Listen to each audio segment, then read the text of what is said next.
কোরাপুটে আমরা যেখানে উঠেছিলাম সেটা হচ্ছে পাইন রিসর্ট। এখানে আমরা 2 দিন স্টে করেছিলাম। তো এই ভিডিওটাতে আমি তোমাদের সাথে এখানে কত খরচ হলো এগুলোর সব ডিটেলস আজকে বলবো। প্রথমেই এই রিসর্টের রুম ট্যুরটা তোমাদের সাথে শেয়ার করে নিচ্ছি।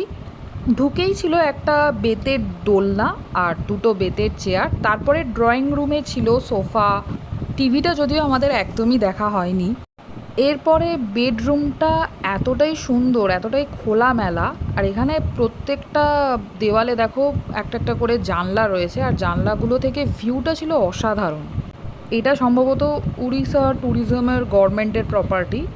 এখানে প্রতিদিনে আমাদের চার্জ নিয়েছিল 5000 করে, আর যদি এক্সট্রা কোনো পার্সেন্ট থাকে তার জন্য 1000 টাকা প্লাস ট্যাক্স। ব্রেকফাস্টটা ছিল কমপ্লিমেন্টারি।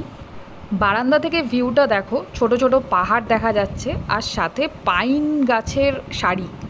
আমরা আগে থেকে অনলাইনে বুক করে এসেছিলাম।